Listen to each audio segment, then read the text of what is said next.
건반이 안 들어온 모양이에요. 그죠? 건반 좀 넣어주시고요. 우리 땡큐 카드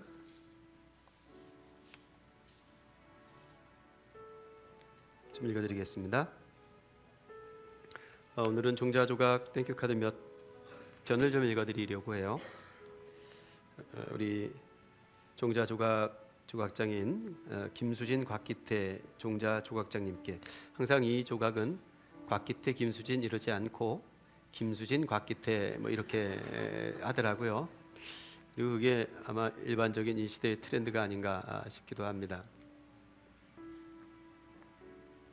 어느덧 가을의 끝자락이 되었네요. 해마다 이맘때면 봄에 농부들이 정성으로 뿌린 씨앗의 열매를 수확해서 곡간에 차곡차곡 넣으며 한 해의 수고와 보람을 평가하지요. 그러나 우리가 추구하는 영적인 열매는 눈으로 볼 수가 없기 때문에 측량할 수 없지만 그 사람의 언행 심사를 통해 알 수 있어요. 바람은 눈에 보이지 않아도 느낌과 현상을 통해 알 수가 있는 것처럼요. 작은 바람에도 흔들리는 갈대처럼 우리의 몸과 마음은 별것 아닌 일에도 요동치며 갈등하고 살아가고 있죠. 그런데 제가 서북교회에 출석하면서 참으로 착하고 충성된 주님의 여러 종들을 볼 수 있었습니다. 그 중에서도 종자조각의 조각장 김수진, 곽기태 집사님 부부의 섬김을 통해 참 종의 자세를 보았습니다.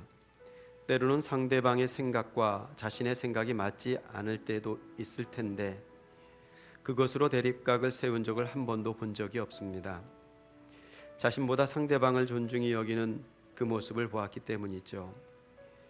그리고 언제나 변함없이 환한 미소로 공동체를 대하며 조각장으로서 구성원들을 인도해 가는 것이 인도해 갈 뿐만이 아니라 오히려 받들고 따르며 각 사람의 뜻을 이해하며 포용하는 참 교사의 표본을 보았습니다. 또한 조각 모임을 가질 때나 사담을 나눌 때에도 항상 상대가 기분 상하지 않도록 의견을 받아주고 배려해주며 기분을 좋게 해주는 그 관용은 어디에서 온 걸까요? 영혼에 대한 사랑과 교회에 대한 사랑과 열심으로 헌신하고 봉사하는 모습을 보면서 저는 성경에 기록된 사도 바울의 동역자 브리스길라와 아굴라 부부가 이곳 서북교회에 환생한 것이 아닌가 생각했습니다. 이에 감동하고 감사해서 내 마음을 두서없는 글이지만 표현해 봅니다. 그래서인가요? 안 보면 보고 싶고 만나면 이거 MBC인가요? 만나면 그냥 기분이 좋아지는 사람, 우리 종자조각의 조각장이며 전령사인 김수진 곽기태 집사님 두 분과 함께라서 이 가을 추수감사절이 더욱 감사하고 복이 되는 것 같습니다. 이 모든 것은 주님의 사랑을 잘 배우고 익혔기 때문에 공동체 안에서 주님의 제자요 일꾼으로서 하게 된 것이 아니겠습니까? 제가 보기에 두 분은 세상 창고에는 가난할지라도 하늘나라 창고에는 주님의 선물이 차곡차곡 쌓이고 있을 것으로 보입니다. 다시 한번 고마움을 표하며 두 부부의 앞날에 주님의 은총이 함께 하시기를 기원합니다. 25년 추수감사절에 이영구 배송. 이 말 한 구절이 참 마음에 담습니다. 그러고 보면 집에 뭘 쌓아두었는가의 아름다움이라는 게 있는 것 같습니다. 가난을 쌓아두었지만 더없이 아름다운 한 부부의 모습을 우리 공동체가 볼 수 있어서 얼마나 고마운지 모르겠습니다. 우리 이영구 아버님, 이영구 집사님 그 올해 연세가 어떻게 되시죠? 80 안 됐어요? 아직은 안 되셨어요? 예, 그 연세에 이런 글을 적어낼 수 있다는 게 대단하다 이런 마음도 듭니다. 우리 이영구 집사님과 김수진 곽기태를 위해서 박수 한번 해주시기 바랍니다.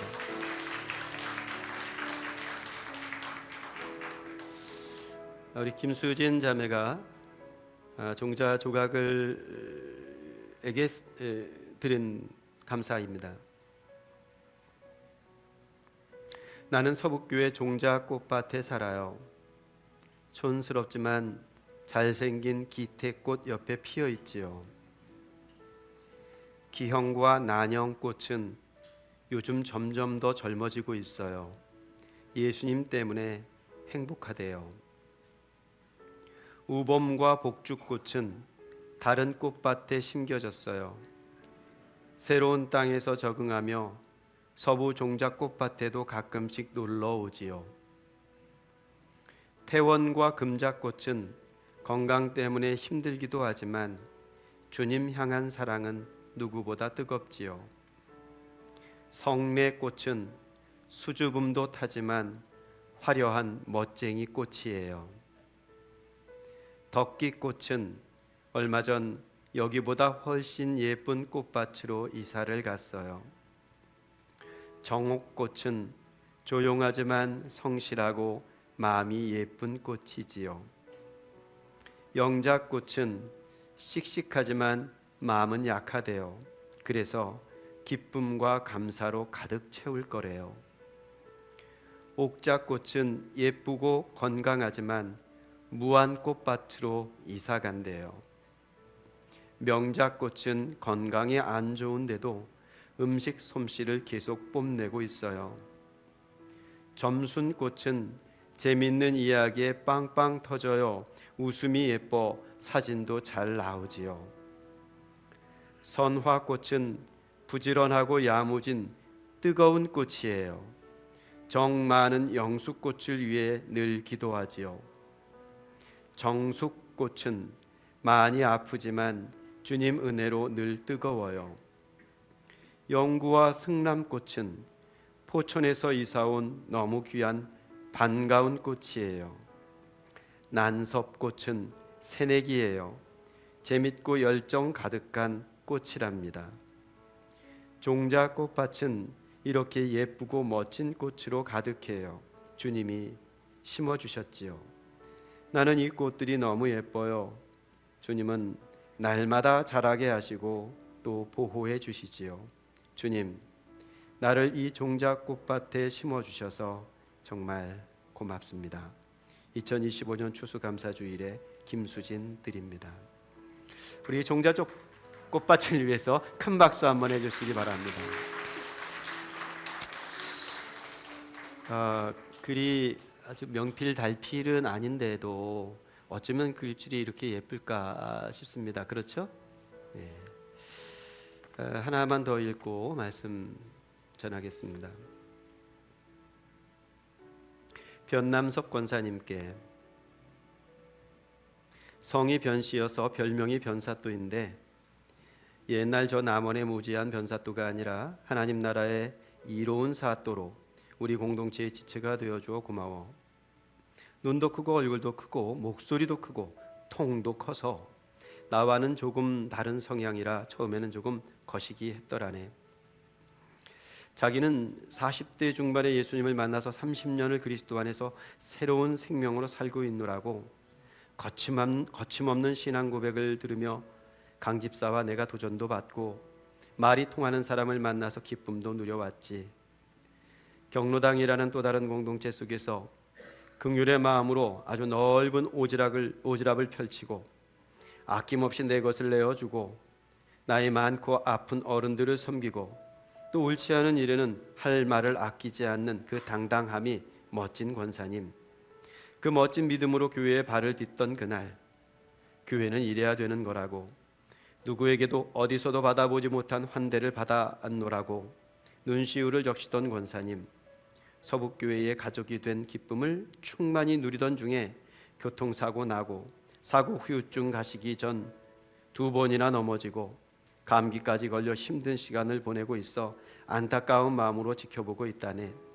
어서 회복해서 서북교회에서 또 종자조각에서 즐거워하는 사람들과 함께 즐거워하고 우는 자들과 함께 울자.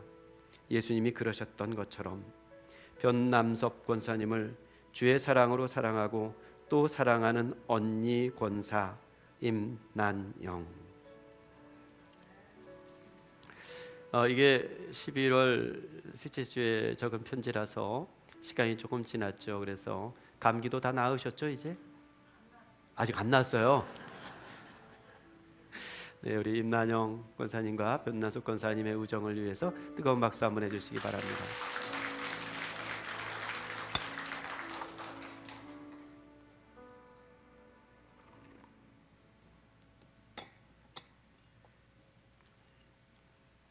스가랴 9장 오늘 설교의 제목은 역사의 신호등입니다. 역사의 신호등 적어놓고 보니까 설교 제목이 너무 거창합니다만 거창한 이야기를 하려는 건 아니고요.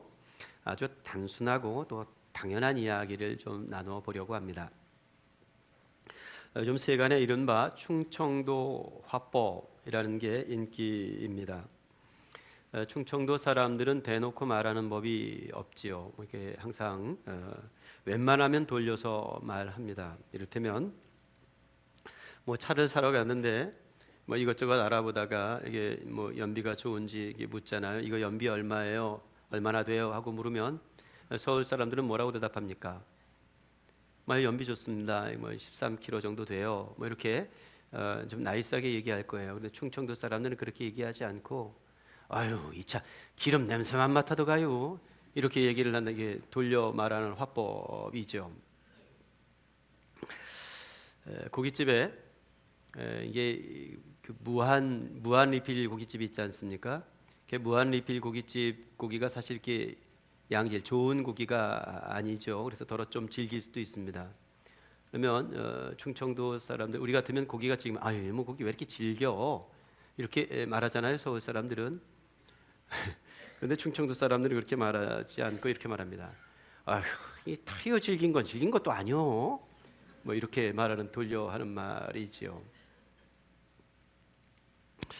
지금은 다 자동차가 자동이죠. 오토매틱 자동인데 예전에는 기아 넣는 게 이게 손으로 스틱으로 이렇게 수동으로 넣었었습니다. 많은 분들이 그 수동 자동차에 익숙해져 계셨을 텐데요. 아주 예전에 수동 자동차가 있던 시절에 초보 운전자가 사거리 앞에 섰답니다. 좌회전 신호를 기다리고 있는데 초보 운전자니까 좀 서툴었어요.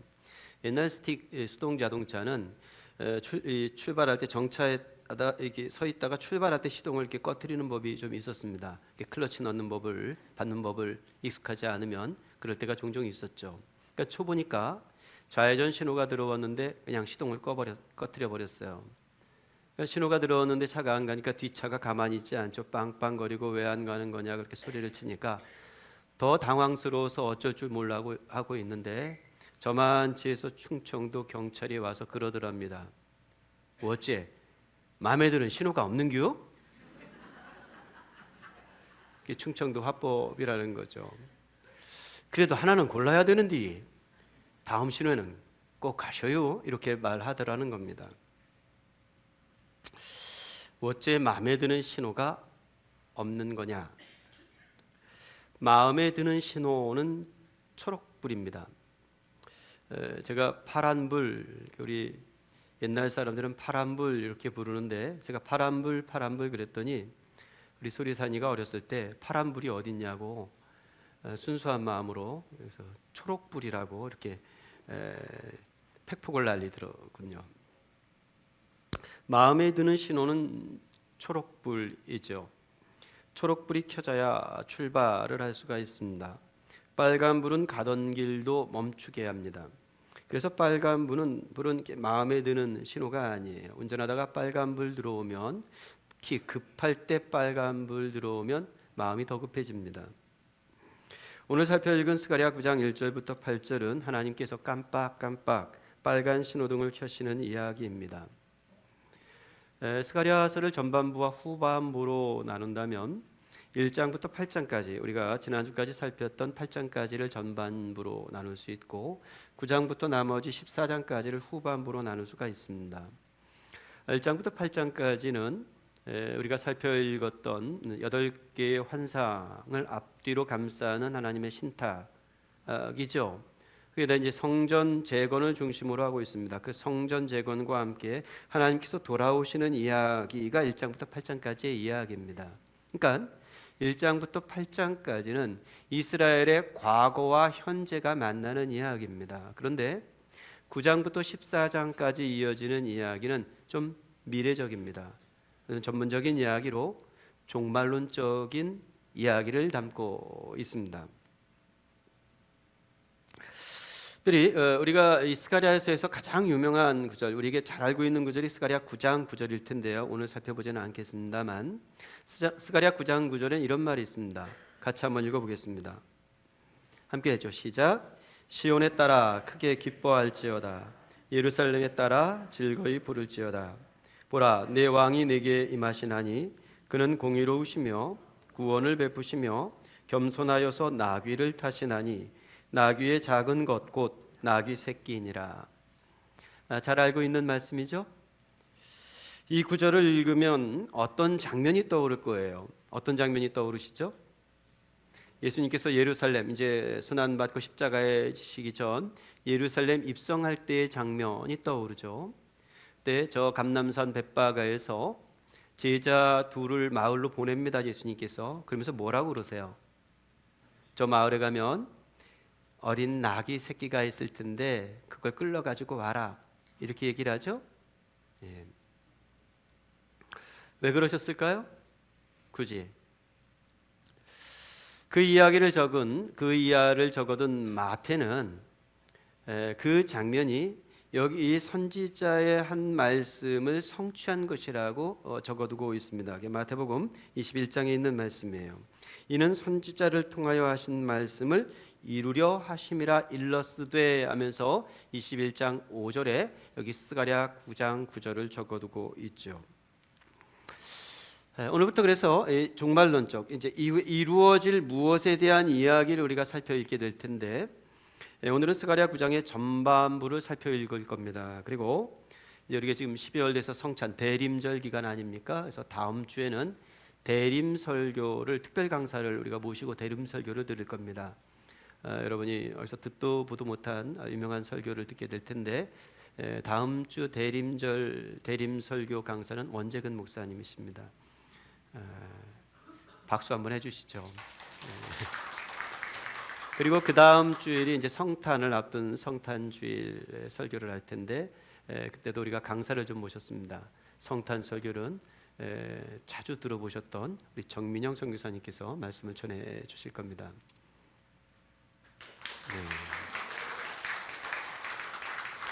그리고 나면 마지막 주 이제 12월 마지막 주가 될 텐데, 오늘 8절까지 9장의 전반부를 살펴 읽고 12월 마지막 주에 9장의 후반부를 살펴 읽으면서 한 해를 마무리 지으려고 합니다. 오늘 살펴 읽은 말씀은 이스라엘 주변국에 대한 심판 예언입니다. 1절과 2절 상반절까지에 언급된 하드락, 다메섹, 하맛 이런 도시들은 성경에 있는 나라 이름으로는 아람, 지금으로 말하면 시리아에 있는 유명한 도시들입니다. 2절 후반절부터 4절까지에는 두로와 시돈에 대한 이야기가 나오는데, 성경 지명으로 베니게 나라에 있는 도시들이고요. 그리고 5절부터 7절까지는 블레셋에 있는 성읍들, 원래 블레셋의 성읍이 5성읍이 있었는데 지금 가드는 없어진 성읍이어서 4성읍이 거론되고 있습니다. 이러한 열국들을 향해서 하나님께서 빨간 불을 켜시는 하나님의 신호등 이야기입니다. 첫 번째 빨간 신호등은 아람의 세 도시 하드락, 다메섹, 하맛을 향해서 깜빡거립니다. 9장 1절과 2절 상반절을 제가 읽겠습니다. 여호와의 말씀이 하드락 땅에 내리며 다메섹에 머물리니 사람들과 이스라엘 모든 지파의 눈이 여호와를 우러러보미니라. 그 접경한 하맛에도 임하겠고. 이 구절에 좀 주목하는 한 대목이 이 지점입니다. 하나님의 말씀, 하나님의 경고가 하드락과 다메섹 그리고 하맛에 머물렀다. 하나님의 말씀이 거기 머물렀다. 하나님의 말씀은 하나님의 성소입니다. 복 있는 사람은 악인의 꾀를 따르지 아니하며 죄인들의 길에 서지 아니하며 오만한 자들의 자리에 앉지 아니하고, 서고 앉고 그 자리, 하나의 자리 요소의 성소가 말씀과 연관이 된단 말이에요. 그래서 여호와의 율법을 즐거워하며 그의 율법을 주야로 묵상하는 자가 복 있는 사람이다. 그게 하나님을 갖는 사람들의 모습이기 때문이죠. 하나님의 말씀이 머무는 곳, 그곳에 하나님이 계시는 거죠. 하나님의 말씀이 머무는 그곳에 하나님의 다스림이 펼쳐집니다. 하나님의 다스림이 온전하게 펼쳐질 때, 곧 하나님의 나라가 온전히 임하게 될 때에 여호와를 우러러 보게 됩니다. 하나님을 비로소 하나님으로 바라보게 되는 거죠. 깜빡깜빡 빨간불입니다. 빨간불 신호등에는 가면 안 되죠. 가면 큰일 납니다. 빨간불에 가면 쾅 사고 납니다. 경고가 심판이 되면 하늘에서 빨간불이 떨어진대요. 악인이 벌을 받고 의인이 구원을 받는 불이 내려올 거랍니다. 심판이 임하면 힘센 나라들은 두려워 떨면서 하늘을 보게 될 거고, 하나님을 경외하는 이스라엘은 하늘을 우러러 보게 될 거랍니다. 하나님 없는 세상을 사는 시대가 있습니다. 그런 시대를 사는 사람들은 내일을 그다지 두려워하지 않는 것 같아요. 종말이나 심판 같은 얘기를 전설같이 듣고 또 우화처럼 취급을 합니다. 심판을 두려워하지 않는 힘센 자들의 도시 그 사거리에서 하나님의 심판의 빨간 신호등이 깜빡깜빡 거리고 있는 이 장면을 스가랴가 예언하고 있습니다. 그런데 그 장면을 이렇게 묘사했어요. 하나님의 말씀이 거기에 머물렀다. 두로와 시돈 이야기로 이어가면서 말씀을 좀 엮어보겠습니다. 두로와 시돈은 부자 나라였습니다. 지금 그 지역이 레바논이죠. 레바논이 이 지역이 조그마한 나라입니다만 돈 잘 버는 나라였습니다. 특히 해상 무역으로 유명했었죠. 이탈리아의 베니스의 상인들처럼 아주 상술이 뛰어났고 그래서 큰 돈을 벌어 모았던 나라였습니다. 돈만 벌어 모았다고 강한 나라가 되는 건 아니죠. 벌어 모은 돈을 다 빼앗기면 무슨 쓸데가 있겠습니까? 그 돈을 빼앗기지 않도록 난공불락의 요새를 쌓아서 안전을 도모할 수 있었던 나라이기도 했습니다. 그렇게 안전하고 부요한 두로와 시돈을 뭇 나라들은 이렇게 일컬었습니다. 참 지혜로운 나라다. 그렇게 두로와 시돈은 부유하고 강하고 지혜로운 나라로 소문이 났습니다. 예나 지금이나 똑똑한 사람들이 돈을 잘 벌고 잘 사는 것 같아요. 맞나요? 어리석고 좀 미숙하고 어수룩한 사람들은 돈 잘 못 법니다. 똑똑한 사람들은 손해를 보는 법이 별로 없어요. 손톱만큼도 손해보지 않고 살면, 그렇게 살아야 돈을 모으고 잘 사는 법입니다. 그게 이 세상 사람들이 사는 지혜인지 모르겠습니다. 그런데 그 지혜롭다던 두로와 시돈에 하나님의 빨간 신호등이 켜집니다. 하나님의 말씀이 두로와 시돈에도 이 말이니 그들이 매우 지혜롭기 때문이래요. 9장 2절 후반절에 있는 말씀이죠. 두로와 시돈에도 이 말이니 그들이 매우 지혜로움이니라. 좀 궁금해지는 대목입니다. 그렇게 지혜롭게 사는데 왜 하나님께서 빨간 불을 켜셨을까? 모든 사람들이 다 참 지혜로운 사람이야 이렇게 말하는데 왜 하나님께서 거기다 대고 빨간 불을 켜셨을까? 좀 이 말씀을 이어가 보겠습니다. 3절이죠. 두로는 자기를 위하여 요새를 건축하며 은을 티끌같이 금을 거리에 진흙같이 쌓았다.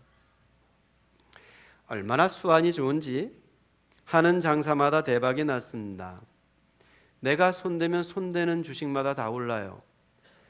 내가 넣으면 토큰 그걸 뭐라 그러죠? 코인도 대박이 나요. 돈이 어떻게 흐르는지 그 길목을 꿰뚫고 있습니다. 제가 강혜진 전사님 보러 잠깐 갔을 때, 캐나다에 갔을 때 그 남편이 누구예요? 임정선 목사님이시죠. 목사 다 그만두셨어요. 목사 그만두고 지금 일반인으로 살고 있는데, 제가 그 임정선 목사님이 제가 모르던 그런 재주가 있구나를 안 것이 북한산 근처에 있는 카페에서 매니저 일을 할 때였어요. 그 사장님이 칭찬에 칭찬을 얼마나 하든지 그런 수완이 있다는 거예요. 흘려 들었는데 캐나다에 가서 이민 가서 거기서 일을 하면서 그 수완이 빛을 발했어요. 한인마트, 큰 한인마트에서 매니저로 일을 했는데 아주 뭐 일을 너무 잘하니까 다른 마켓에서 이렇게 스카우트 해가지고 더 좋은 연봉과 뭐 이래가지고 아주 잘 살았어요. 돈 잘 모으면서. 그런데 그 친구가 저한테 그러더라고요. 목사님, 이제는 돈이 가는 길이 보여요. 그게 막 보이나 봐요. 그래서 지금 카페 하나 내가지고 사업을 하고 있습니다. 모르겠습니다. 요즘 연락을 안 해봐서 돈을 잘 벌고 있는지 어쩌는지. 장사는 그 길목이 보여야 좀 되는 거예요. 그죠? 그 길목이 안 보이고 무턱대고 하면 그냥 장사하는 거지 돈을 버는 게 아니에요. 죄송합니다. 이게 세속적인 이야기를. 여기 두로와 시돈은요, 사람들은 그 돈이 다니는 길목을 꿰뚫고 있었어요. 그래서 그 길목을 딱 짚고 있다가 요놈 하고 잡아채는, 그래서 부자가 된 나라란 말입니다. 돈을 많이 벌었을 뿐만이 아니라 번 돈이 새지 않도록 단도리도 단단히 했습니다. 그래서 큰 부자가 되었죠. 얼마나 돈을 많이 벌었는지 집에 은금을 쌓아놓고 살았답니다. 손톱만큼도 손해보지 않고 사는 똑똑쟁이들의 집에는요, 은을 티끌같이 쌓아놓고 사는가 봐요. 이 툭하면 손해보고 사는 어리석은 사람들, 좀 모자란 사람들, 죽었다 깨어나도 그렇게 못 삽니다. 손해보고 사는 사람들은 집에 은을 티끌같이 쌓아놓고 사는 게 아니라 그냥 티끌을 쌓아놓고 사는 거죠. 금을 거리에 진흙같이 쌓아놓고 살았답니다. 얼마나 돈이 많으면 진흙으로 벽돌을 만들어서 이렇게 쌓아두듯이 차곡차곡 금을 쌓아뒀겠어요. 그들에게는 그게 자랑이었고 또 그게 지혜였던 모양입니다. 그런데 그렇게 쌓아두느라고 그들은 앞뒤를 살피지 못했습니다. 저만 알았고요, 자기를 위해 쌓아둔 성이었습니다. 자기를 위한 땅에 성을 쌓으면 그 성이 꼭 하늘 꼭대기까지 닿을 것 같단 말이에요. 그렇죠? 자기를 위해서 성을 쌓으면, 이렇게 성을 계속 쌓아가면 하늘까지 닿을 것 같단 말이에요. 그게 바벨탑이죠. 그런데 자기를 위해 쌓은 성은 결코 하늘에 닿는 법이 없습니다. 닿을 수가 없죠. 그 성이 하늘에 닿지 못하면, 내가 쌓은 성이 하늘에 닿지 못하면 그 성 끝이 낭떠러지가 된다니까요. 9장 4절의 말씀입니다. 주께서 그를 정복하시며 그의 권세를 바다에 쳐 넣으시리니 그가 불에 삼켜질지라. 두로와 시돈은 지혜로운 도시였습니다. 난공불락의 요새를 갖춰서 안전을 도모했고 그렇게 태평성대를 누렸습니다. 그런데 자기들만의 태평성대는 아름다운 게 아닙니다. 그건 어긋난 태평성대입니다. 어긋난 태평성대에서 만세를 부르는 건 그건 지혜가 아니라 가해입니다.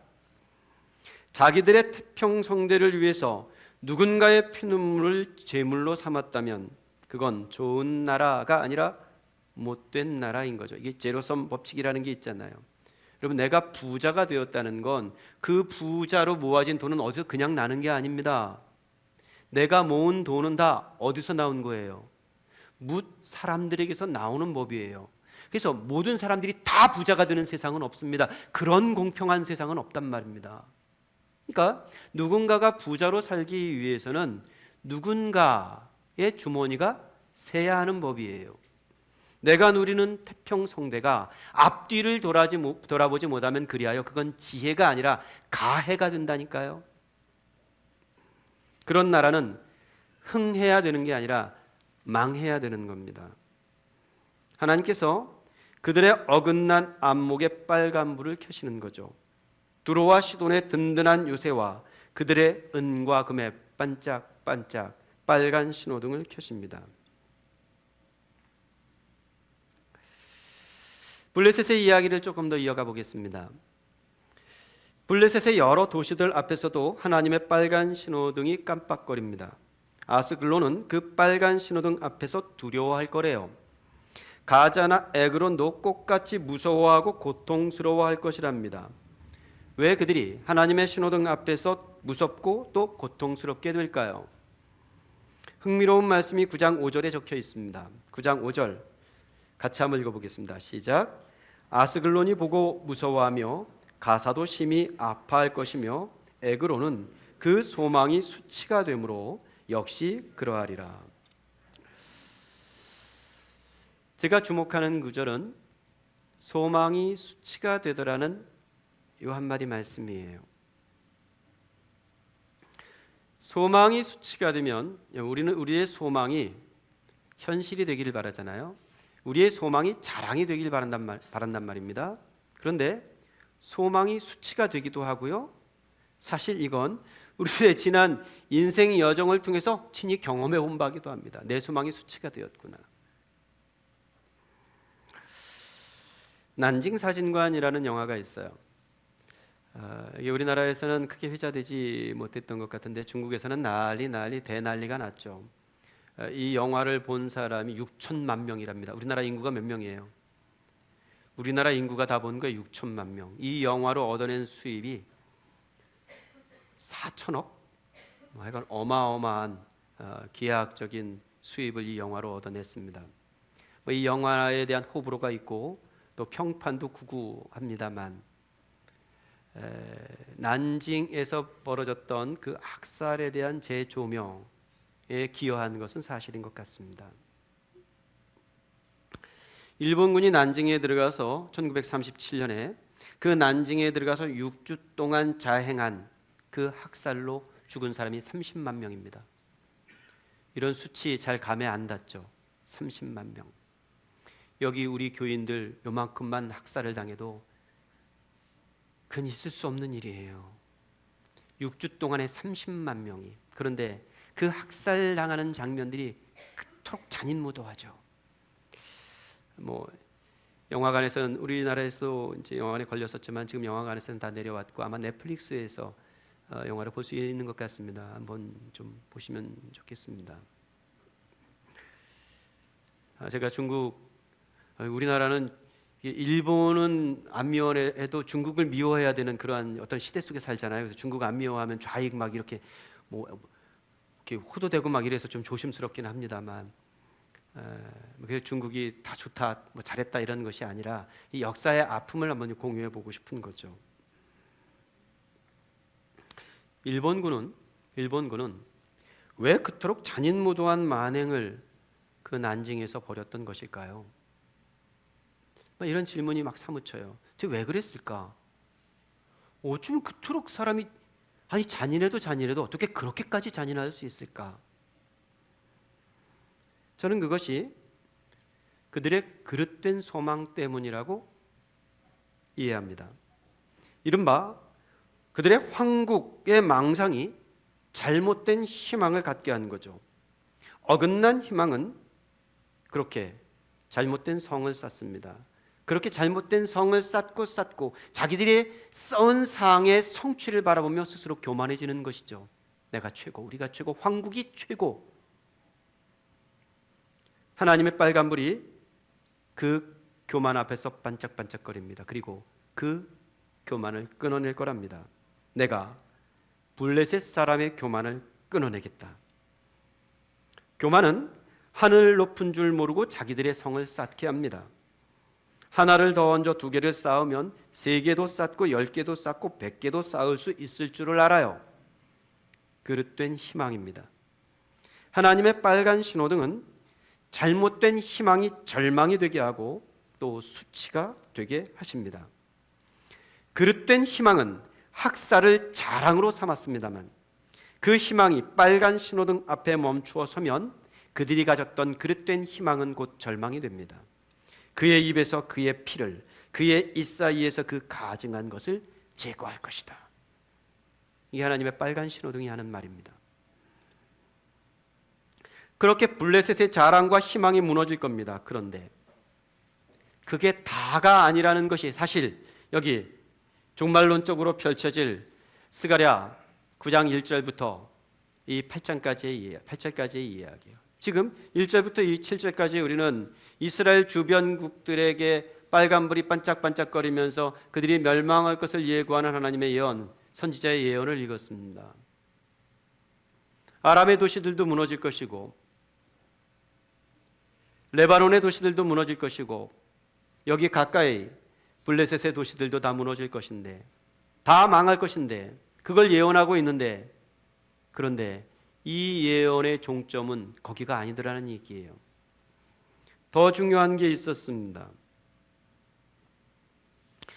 9장 7절을 마저 읽어보죠. 그의 입에서 그의 피를, 그의 입 사이에서 그 가증한 것을 제거하리니, 그런데 그들도 남아서 우리 하나님께로 돌아와서 유다의 한 지도자 같이 되겠고 에그로는 여부수 사람 같이 되리라. 여러분, 빨간불은 왜 있는 겁니까? 빨간불 왜 있는 거죠? 멈춰 서라고 있는 거죠. 근데 그건 그냥 단순한 기능입니다. 빨간불이 왜 있느냐면 빨간불은 파란불을 위해서 있는 거예요.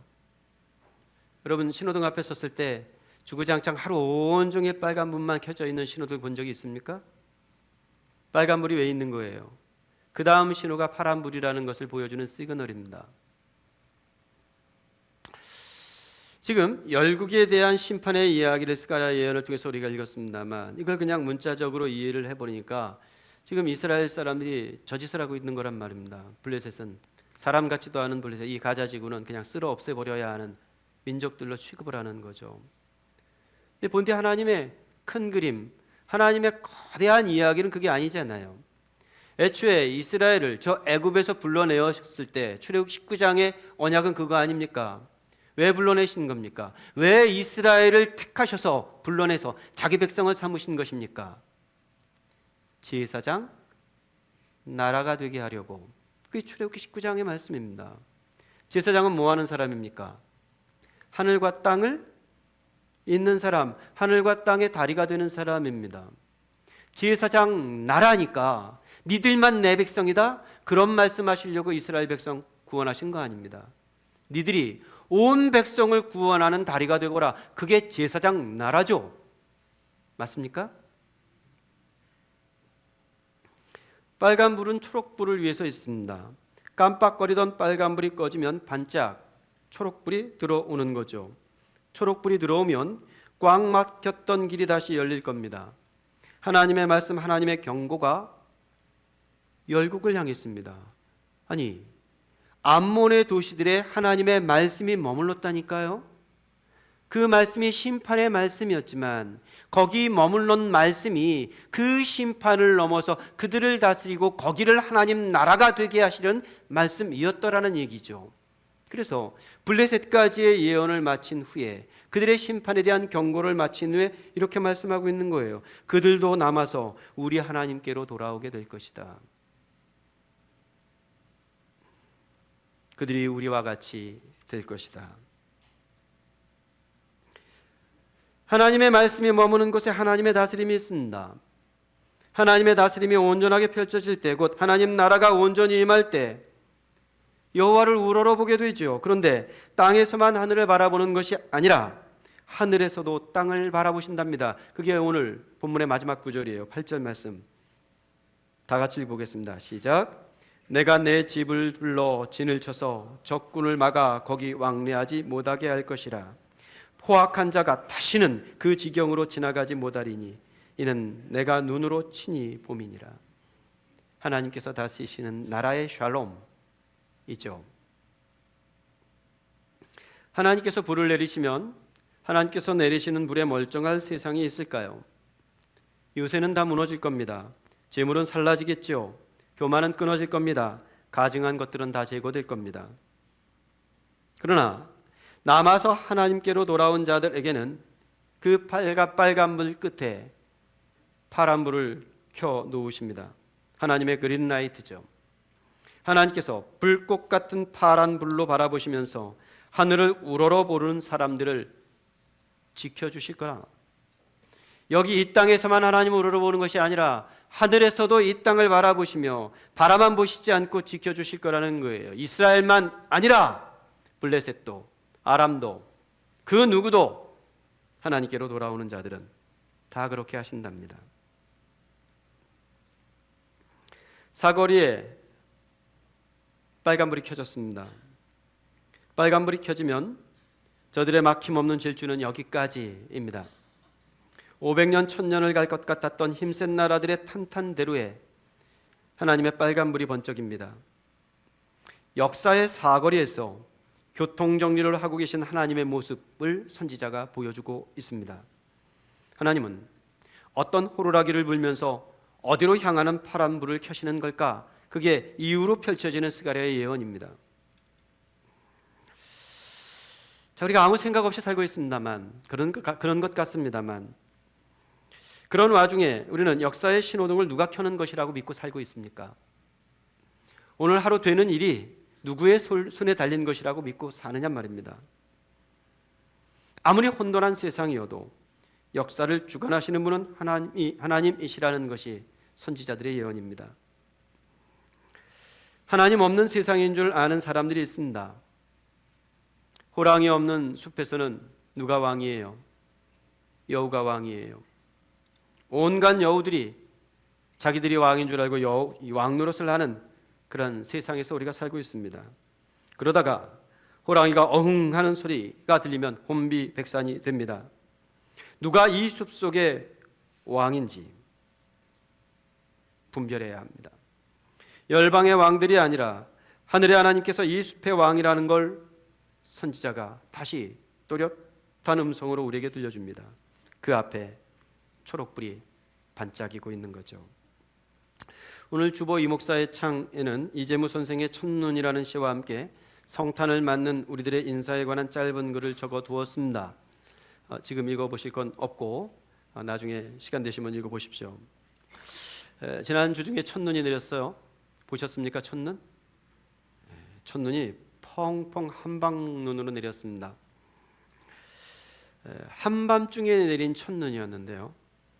첫눈 내리는 날 그 밤에 제가 밖에 나가서 그 깜깜한 하늘에서 내리는 첫눈을 보며 든 생각을 좀 이렇게 적어둔 그런 이야기입니다.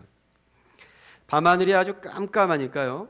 그 깜깜한 밤하늘 아래 쏟아지는 눈은요, 처음 알았어요. 밤하늘에 쏟아지는 눈은 한방눈도 까맣더라고요. 그거 아셨어요? 전 올해 처음 알았네요. 그 멀리 깜깜한 하늘에서 쏟아지는 한방눈을 보는데 저기에서 까만 눈이 내리더라고요. 까만 눈이 내리다가 땅 가까이 와서 하얘지더라고요. 다음에 한번 꼭 보십시오. 진짜예요. 맞아요? 네, 깜깜한 밤에 내리는 이 한방눈은 눈도 까맣더라고요. 저 꼭대기에서 시작된 까만 눈이 땅에 가까워지면서 하얗게 되더라 하는 걸 알면서 유레카 그랬다니까요.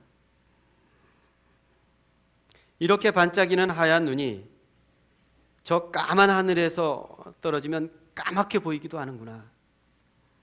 그러니 저기 멀리 아주 까맣게 보이는 저걸 보고 그냥 까맣다 이렇게 단정 짓지 말아야 하는구나. 그걸 배웠다니까요. 가던 길 다 가고 가려던 곳에 가 닿으면 본디에 하얀색이 드러나는구나. 그게 블레셋이든 그게 이슬람의 사람들이든 성소수자들이든 그 누구든 그들이 가던 길을 다 가고 난 뒤에는 하얀 눈으로 보이기도 하겠구나. 혼자 중얼거렸습니다. 한두 시간 지나니까 눈이 그쳤어요. 이 여름에 제가 어렸을 때 저희 아버님께서 소나기 쏟아지고 나면 늘 그러셨어요. 지나가는 비다. 지나가는 비라는 게 있더라고요. 근데 눈도 지나가는 눈이라는 게 있나 봐요. 그냥 1시간 반쯤 쏟아지고 나더니 하늘이 멀쩡하던데요. 지난 첫눈 오는 날 눈 그치고 하늘 보신 분 한번 손 들어보세요. 하늘 좀 보고 살아요. 돈만 보고 살지 말고.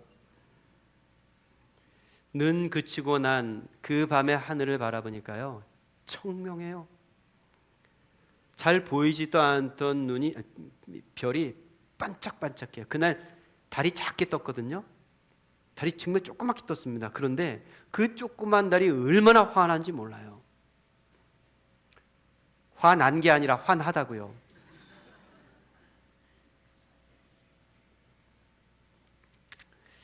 정말 멀쩡해진 하늘을 보았어요. 그러며 또다시 생각이 들었어요. 아니, 멀쩡하지 않은 하늘이 어디 있나? 본디 하늘은 저 멀리서 늘 멀쩡하게 있습니다. 멀쩡하지 않은 건 하늘이 아니라 뿌옇게 하늘을 가린 것들이죠. 그게 하늘을 멀쩡하지 않은 하늘로 만들어버린 거예요. 알고 보면 뿌연 하늘은 없습니다. 뿌옇게 보이는 하늘만 있는 거죠. 멀쩡한 하늘을 뿌옇게 흐린 이 문명과 우리들의 세월, 그게 이 땅의 주인 노릇을 해댄 이들이 만들어놓은 세상이었습니다. 하나님께서 그 뿌연 세상에 빨간 불을 켜시는 거죠. 성탄을 앞둔 계절입니다. 그 다음 주 이제 성탄의 아름다운 이야기들을 두 목사님, 성사님 통해서 듣게 될 텐데요. 이 성탄에 우리는 얼마나 또 많은 메리 크리스마스 인사를 하게 될까요? 12월 첫 주인데 먼저 한번 해볼까요? 메리 크리스마스. 몇 번쯤 하고 이 성탄 올 한 해를 지나게 될까요? 우리들의 이 성탄 인사가 멀쩡한 하늘이 첫눈처럼 땅으로 내려오면서 하는 인사 같았으면 좋겠어요. 이 멀쩡하지 않은 세상을 살면서 그냥 저 멀쩡한 하늘을 첫눈처럼 받아내는 인사였으면 좋겠다고요. 그렇게 메리 크리스마스 인사했으면 좋겠습니다. 검게 어둡던 땅에서 다시 하얀 눈꽃으로 피어나 가지마다 열린 눈꽃 음표를 읽으며 콧노래를 부르는 인사 메리 크리스마스였으면 좋겠습니다. 이 땅에만 밝았던 눈, 이 세상 사는 일에만 밝았던 우리들의 눈이 조금 어두워지고 하늘에 어두웠던 눈이 조금 밝아지는 인사 메리 크리스마스였으면 좋겠습니다. 그날이 그날 같은 하루에 창문을 열고 하얗게 내린 눈 세상에 깜짝 놀라면서 야야야 우리가 살던 마을에 첫눈이 왔다 하고 인사하는 메리 크리스마스였으면 좋겠습니다. 결국 첫눈은 다시 녹고 하얀 세상은 다시 축축해지겠습니다만 더없이 허전한 우리의 인생들을 불러 모아내서 그냥 따뜻한 차 한 잔, 아니 따뜻한 술 한 잔이라도 나눌 수 있는 메리 크리스마스의 인사였으면 좋겠습니다.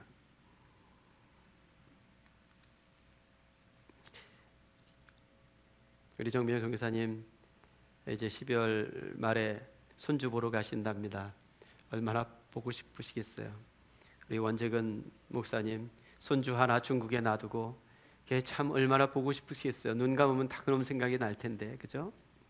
아이들 자라면서 어른들이 아이들에게 불러주는 동요 중, 아이들과 함께 부르는 동요 중 자주 부르는 동요가 이 동요 아닐까 싶어요. 반짝 반짝 작은 별. 잘 모르시나요? 반짝반짝 작은 별 아름답게 비치네. 동쪽 하늘에서도 서쪽 하늘에서도 반짝반짝 작은 별 아름답게 비치네. 성탄은 저기 멀리에서 반짝거리는 작은 별 소식 하나로 시작됐습니다. 이 예쁜 소식이 망가지지 않도록 반짝 파란불을 켜두고 예쁜 성탄을 준비하면서 이 한 달을 기다리는 우리 성도들이 될 수 있기를 바라고 축복합니다. 기도하겠습니다. 하나님 아버지,